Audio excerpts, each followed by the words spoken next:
আসসালামু আলাইকুম রহমতুল্লাহ। আমি আর রহমান সেগ্রো থেকে বলছি।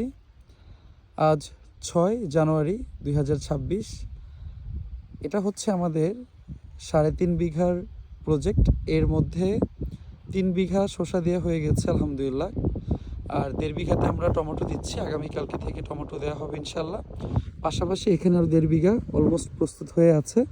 এখানে আর কিছু সার ম্যানেজমেন্ট বাকি আছে, এগুলো কমপ্লিট করে আমরা এখানেও টমেটো দিয়ে দিব।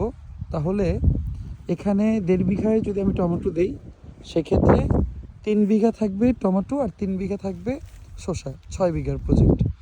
পাশাপাশি আমাদের ওই পাশে আরেকটা প্রজেক্ট আছে, ওখানে সেটাও আমরা রেডি করব। এগুলো রেডি করার পর দেন এই প্রজেক্টটাও আছে ইনশাল্লাহ। আর সে পাশাপাশি ওইদিকেও আরও 2টা প্রজেক্ট আছে, প্লট আছে, ওগুলো আমরা পর্যায়ক্রমে কার্যক্রম শুরু করবো ইনশাল্লাহ। জি, আপনারা আমাদের জন্য দোয়া করবেন, আল্লাহ যাতে করে আমাদের সহজ করে দেয় ইনশাআল্লাহ। আসসালামু আলাইকুম ওয়া রাহমাতুল্লাহি ওয়া বারাকাতুহু।